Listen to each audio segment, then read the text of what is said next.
மருதாணி hair dye அடிச்ச உடனே எல்லாரும் என்ன தப்பு பண்றீங்க அப்படிங்கறத இந்த வீடியோல நான் சொல்லியிருக்கேன். மருதாணியை வச்சு இந்த முறையில ஒரு வாட்டி நீங்க ஹேர் டை ப்ரிப்பேர் பண்ணி அப்ளை பண்ணி பாருங்க.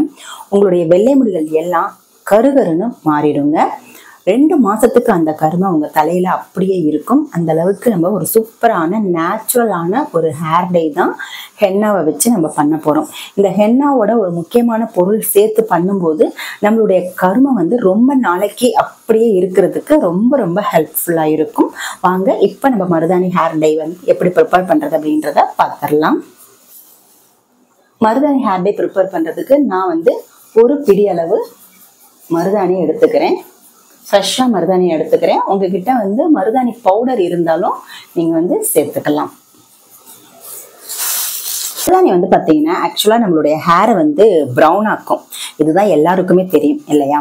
ஆனால் இந்த மருதாணியோட நம்ம சில பொருட்களை சேர்த்து ஹேர் டை ப்ரிப்பேர் பண்ணி அப்ளை பண்ணும் பொழுது இந்த மருதாணி ஹேர் டை நம்மளுடைய முடியை நல்லா கருகருன்னு மாற்றி கொடுக்குங்க. இப்போ பார்த்தீங்கன்னா மருதாணியை சேர்த்ததுக்கு அப்புறமா இதில் நம்ம ஓமவல்லி இலை, இந்த ஓமவல்லி இலையை கற்பூரவல்லி இலைன்னு கூட சொல்லுவாங்க. இதை நம்ம சேர்க்கிறோம். இதை சேர்க்கறதுனால இன்னொரு பெனிஃபிட் என்ன அப்படின்னா, நம்மளுக்கு மருதாணி ஹேர் டையா இருந்தாலும் சரி, எந்த ஹேர் டையா இருந்தாலுமே நம்ம அப்ளை பண்ணா சில பேருக்கு ஒத்துக்க மாட்டேங்குது, சளி பிடிக்குது, தலைவலி வந்துடுது, இந்த மாதிரி நிறைய கம்ப்ளைண்ட் சொல்றாங்க. அவங்க இந்த ஓமவல்லி இலையை மருதாணியோட சேர்த்து அரைச்சு ஹேர் டையா ப்ரிப்பேர் பண்ணி அப்ளை பண்ணோம் அப்படின்னா தலைவலி வராதுங்க, உங்களுக்கு சளியும் பிடிக்காது. ஓகேவா? இப்போ இதோட நம்ம 1 டீஸ்பூன் அளவு டீத்தூள் சேர்த்துக்கலாம். எந்த டீத்தூளா இருந்தாலும் பரவாயில்ல. அடுத்து இதுல நம்ம இன்ஸ்டன்ட் காஃபி தூள் நான் ஒன்று 3 ரூபாய் காஃபி தூள் சேர்த்துக்கிறேன். நீங்கள் இன்ஸ்டன்ட் காஃபி தூள் எதா இருந்தாலும் பரவாயில்ல. உங்ககிட்ட சன்ரைஸ் இருந்தாலும் சரி, வேற எந்த பவுடராக இருந்தாலும் பரவாயில்ல. நம்ம ஃபுல்லாக நம்ம இதை சேர்த்துக்கலாம். சேர்த்துட்டு கொஞ்சமாக தண்ணி ஊற்றி நம்ம அரைச்சிட்டு வந்துடலாம். இந்த கற்பூரவல்லி இலை நம்மளுடைய தலைவலி வராமல் பாதுகாக்கிறது மட்டும் இல்லாமல் முடியை நல்லா கருகருன்னு ஆக்குறதுக்கு ரொம்ப ஹெல்ப் பண்ணும். நம்ம போட்ட டீ தூள் காஃபி தூள் ரெண்டுமே இந்த ஹேர் டைல நிறமையாக நம்மளுக்கு செயல்படும். நம்ம போடுற இந்த ஹேர் டை நல்லா கருகருன்னு மாறுது இல்லையா? அது ரொம்ப நாளைக்கு அப்படியே கருமையாக இருக்கிறதுக்கு இந்த 2 பொருட்களுமே ரொம்ப ஹெல்ப் பண்ணுங்க. இப்போ நான் இதை அரைச்சிட்டு வந்துடுறேன். பாருங்க, மைய அரைச்சி எடுத்தாச்சு. இப்போ இதை நம்ம ஒரு இரும்பு கடாயில இதை சேர்த்துக்கலாம். இரும்பு கடாயில செய்யும் போது மருதாணி ஹேர் டை ரிசல்ட் பாத்தீங்கன்னா நம்மளுக்கு 100% கிடைக்கும். இப்போ நான் இதை நல்லா மைய வடிகட்டிக்கலாம். நல்லா நைஸா நமக்கு இந்த ஜூஸ் மட்டுமே போதும். நைஸா வடிகட்டிக்கலாம்.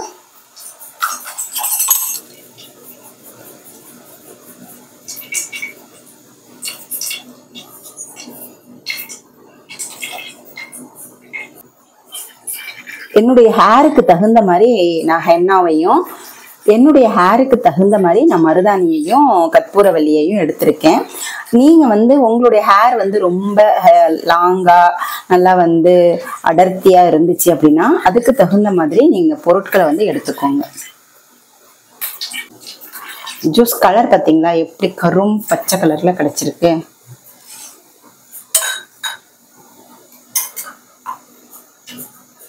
எல்லாத்தையுமே நான் வடிகட்டி எடுத்துக்கிறேன். நம்ம வடிகட்டி எடுத்தாச்சு. இப்போ இதுல ஒரு முக்கியமான பொடி சேர்க்க போறோம். இப்போ இந்த மருதாணியோட ஜூஸ்ல 2 டீஸ்பூன் அவரி பொடி நான் சேர்த்துக்கிறேன்.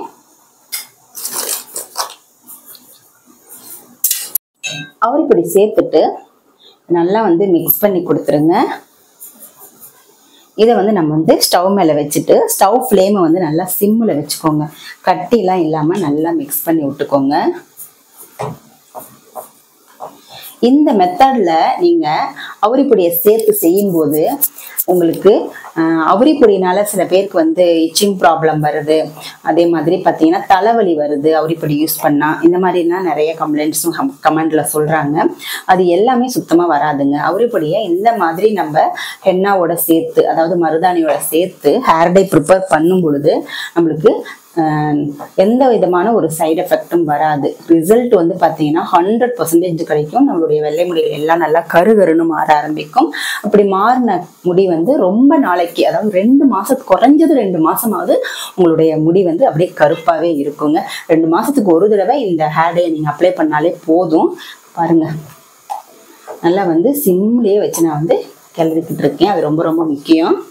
நீங்கள் ஹை ஃப்ளேமில் வச்சிட்டிங்க அப்படின்னா டக்குன்னு இந்த தண்ணியெல்லாம் சுண்டிடும் இல்லையா?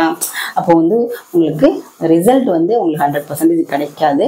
ஹென்னா ஹேர் டேயை இந்த மெத்தடில் ஒரு வாட்டி கண்டிப்பாக செஞ்சு பாருங்கள். உங்களுக்கு ரிசல்ட் வந்து பார்த்தீங்கன்னா செம்மையாக கிடைக்குங்க. இந்த முடி கருமையாகிறது மட்டும் இல்லாமல் நம்மளுடைய முடி வந்து நல்லா ஆரோக்கியமாக இருக்கும். ஸ்கேல்பெல்லாம் நல்லா ஹெல்த்தியாகி நம்மளுக்கு ஹேர் க்ரோத் செம்மையாக இருக்குங்க. பாருங்கள், நல்லா வந்து சிம்லேயே வச்சு நான் வந்து செஞ்சிட்ருக்கேன். இப்போ சின்ன வயசுலேயே நிறைய பேர்த்துக்கு வந்து பார்த்தீங்கன்னா நரைமுடி வந்துடுது. இதுக்கு காரணம் வந்து அவங்களுடைய ஃபுட் ஹேபிட்ஸு, அதே மாதிரி பார்த்தீங்கன்னா நிறைய வந்து கண்ணு முழிப்பாங்க, மொபைல் பார்க்குறாங்க, இதெல்லாம் கூட ரீசன் தாங்க. அவங்கெல்லாம் நரைமுடி வந்த உடனே என்ன பண்ணுறாங்கன்னா, மார்க்கெட்டில் இருக்கிற கண்ட கெமிக்கல் ஹேர் டேஸ்லாம் யூஸ் பண்ண ஆரம்பிச்சிடுறாங்க. இதனால என்ன ஆகுதுன்னா, ஒரு வெள்ளை முடி 2 முடி வந்தது டக்கு டக்குன்னு பார்த்தீங்கன்னா அக்கம் பக்கம்லாம் வந்து முடி வந்து அப்படியே வெள்ளை வெள்ளையா வந்துடும் பாருங்க. அதுக்கப்புறமா நம்ம வந்து ரொம்பவே கஷ்டப்பட்டுட்டு இருப்போம். ஐயோ, முடி ஃபுல்லாக வந்து தலை ஃபுல்லாக வெள்ளை முடி வந்துருச்சேன்னு. அந்த மாதிரி இல்லாமல் நீங்கள் கெமிக்கல் ஹேர் பக்கம் போகாமல் ஒரு முடி 2 முடி வரும்போதே இந்த மாதிரி நேச்சுரலான பொருட்களை வச்சு நீங்கள் ஹேர் டே ப்ரிப்பேர் பண்ணி அப்ளை பண்ணிட்டு வந்தீங்க அப்படின்னா உங்களுடைய பக்கத்து முடிகள்லாம் வெள்ளையாகாதுங்க. நிறைய இருக்கிற முடிகள் கூட, வேர்லேருந்து வளரக்கூடிய முடிகள் கூட கருகருன்னு வளர ஆரம்பிக்கும். இதை வந்து நீங்கள் ரெகுலராக யூஸ் பண்ணிக்கிட்டு இருக்கும்போது என்ன ஹேர் டே வந்து வெள்ளை முடிகளை கருமையாக்கி நம்மளுடைய முடி பிரச்சனைகளுக்கு சூப்பரான ஒரு சொல்யூஷனாக இருக்கும். பாருங்க, நல்லா சிம்லேயே வச்சு நான் பண்ணிக்கிட்டு இருக்கேன். கலர் பார்த்தீங்கன்னா எப்படி சேஞ்ச் ஆகிட்டு இருக்கு, நல்லா டார்க்காக வந்து மாறிக்கிட்டு இருக்கு. பாருங்க, நல்லா வந்து கன்சிஸ்டன்சி ஹேர் டே அப்ளை பண்ணுற பதத்துக்கு வந்துருச்சு. இப்போ நான் வந்து ஸ்டவ்வை வந்து ஆஃப் பண்ணிடுறேன். ஆஃப் பண்ணிட்டு இதில் வந்து ஒரு 1/2 டீஸ்பூன் கிட்ட அன்னபேதி அப்படிங்கிற ஒரு பொருளை நான் சேர்க்குறேங்க. இப்போ நம்ம சேர்த்த அன்னபேதி நம்மளுடைய வெள்ளை முடிகளை நல்லா கருமையாக்கிருங்க. உடனே கருமையாக்கும்.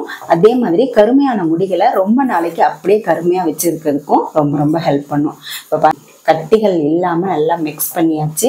இது வந்து 6 வரைக்கும் இருந்தால் போதுங்க. ரொம்ப நேரம் வந்து வச்சுருக்கணும்னு அவசியம் இல்லை. 1 மணி நேரம், 2 மணி நேரம், 8 மணி நேரம் அப்படிலாம் வைக்கணும்னு அவசியம் இல்லை. இது நீங்கள் வந்து ஆறின உடனே, இந்த சூடு ஆறின உடனே நீங்கள் அப்ளை பண்ண ஆரம்பிச்சிடலாம். அப்படியே இருக்கட்டும். ஆறினதுக்கு அப்புறமா நம்ம பார்க்கலாம். மருதாணி ஹேர் டை பாருங்க, நல்லா கருகருன்னு நம்மளுக்கு கிடைச்சிருக்கு. நல்லா ஆறிடுச்சு. இப்போ நம்ம ஹேரில் அப்ளை பண்ணிக்கிற பதத்துக்கு நம்ம ஹென்னா ஹேர் டையை வந்து மாற்றிட்டு நம்ம ஹேரில் அப்ளை பண்ணிக்கலாம். இப்போது இந்த ஹென்னா ஹேர் டேயில் நம்ம சேர்த்துருக்கிற எல்லா பொருட்களுமே நேச்சுரல் அப்படின்றதுனால நம்மளுக்கு சைட் எஃபெக்ட் வராது. சளி பிடிக்காதுங்க. முக்கியமாக சளி பிடிக்காது, தலைவலி வராது. இதை நம்ம வந்து வேற ஒரு பவுலில் நம்ம சேஞ்ச் பண்ணிக்கலாம். இதில் வந்து நம்ம ஓமவல்லி சேர்த்தோம் இல்லையா, அதனால நம்மளுக்கு சளி பிடிக்காது, தலைவலி வராது. இந்த ப்ராப்ளம் இருக்கிறவங்க கண்டிப்பாக ஓமவல்லி கிடச்சிச்சின்னா நீங்கள் சேர்த்துக்கோங்க. இல்லைன்னா வெத்தலை கூட நீங்கள் சேர்த்துக்கலாம். பாருங்கள், கருகருன்னு இருக்கு இல்லையா. இப்போ கொஞ்சமாக தண்ணி இல்லைன்னா டிகாஷன், டீ டிகாஷன் இருந்தால் சேர்த்துட்டு கொஞ்சமாக டைல்யூட் பண்ணிக்கோங்க. அப்போ தான் ஹேரில் அப்ளை பண்ணும்போது நல்ல ஹேரில் வந்து செட் ஆகும். ஓகேவா? இந்த மாதிரி அப்ளை பண்ணிவிட்டு நல்லா மிக்ஸ் பண்ணிவிட்டு நீங்கள் இந்த மாதிரி ஒயிட் ஹேர்ஸுக்குள்ள வந்து நம்ம அப்ளை பண்ண ஆரம்பிச்சிடலாம். பாருங்கள், காதோரத்துலலாம் எவ்வளோ ஒயிட் ஹேர்ஸ் இருக்குது. இப்போது இதை வந்து நல்லா தலையை வந்து நல்லா ஷாம்பு போட்டு அலசிட்டு ஸ்கேல்ப்லலாம் படுற மாதிரி நல்லா அப்ளை பண்ணிக்கோங்க. அப்ளை பண்ணிவிட்டு ஒரு 1/2 hour மட்டும் விட்டுருங்க. அதுக்கப்புறமா நார்மல் வாட்டரில் ஹேர் வாஷ் பண்ணிக்கோங்க. நார்மல் வாட்டரில் பண்ணும்போது நம்மளுக்கு ரிசல்ட் வந்து கரெக்டாக இருக்கும். இப்போ பாருங்கள், நார்மல் வாட்டரில் ஹேர் வாஷ் பண்ணதுக்கப்புறம் வெள்ளை முடியெல்லாம் காணா போச்சு பார்த்தீங்களா. இப்படி வந்து நம்ம ஹேரை வந்து கருமையாக ஆக்குனதுக்கு அப்புறமா எல்லாரும் என்ன தப்பு பண்ணுறீங்கன்னா, அடுத்த நாளே மறுபடியும் ஹேர் வாஷ் எல்லாம் பண்ணுறீங்க, ஷாம்பு போடுறீங்க. இந்த மாதிரி தயவு செய்து பண்ணாதீங்க. நீங்கள் 2 நாள் அந்த ஹேர்ல எந்த விதமான ஒரு விஷயமும் செய்யாம அப்படியே விட்டுடுங்க. 2 நாளைக்கு அப்புறம் வீட்ல என்ன ஹேர் ஆயில் இருக்கோ, இல்லைன்னா நம்மளுடைய சேனல்ல நிறைய ஹேர் டே ஆயில், ஹேர் ஆயில்லாம் ப்ரிப்பேர் பண்ணியிருக்கோம். அதுல ஏதாவது ஒண்ணு வந்து நீங்க எடுத்துட்டு நீங்க ஹேர்ல நல்லா அப்ளை பண்ணிட்டு ஒரு 2 மணி நேரம் நல்லா ஊற வச்சுட்டு ஹேரை ஷாம்பு போட்டு வாஷ் பண்ணிக்கோங்க. கண்டிப்பா 2 நாளைக்கு அப்புறம் தான் மறுபடியும் நீங்க ஹேர்ல எந்த விதமான ஒரு விஷயமும் செய்யணும். அது வரைக்கும் பண்ணக்கூடாது. அப்பதான் உங்களுக்கு வந்து 2 மாசத்துக்காவது நம்ம அடிச்ச ஹேர் டே அப்படியே கருமையாவே இருக்கும். ஷாம்பு போட்டு ஹேர் வாஷ் பண்ணிட்டு ஹேரை வந்து விட்டுட்டீங்க அப்படின்னா உங்களுக்கு 100% ரிசல்ட் கிடைக்குங்க. இதை நீங்க தயவு செய்து பாருங்க. செய்து பார்த்துட்டு உங்களுடைய ரிசல்ட் எப்படி கிடைச்சிச்சு அப்படின்றத கமெண்ட் செக்ஷன்ல 2 மாசம் கழிச்சு நீங்க கமெண்ட் பண்ணுங்க. இந்த வீடியோ உங்களுக்கு பிடிச்சிருந்துச்சுன்னா லைக் பண்ணிக்கோங்க. நம்மளுடைய சேனலை சப்ஸ்கிரைப் பண்ணிக்கோங்க. அடுத்து ஒரு நல்ல வீடியோல நான் உங்களை மீட் பண்றேன். தேங்க்யூ.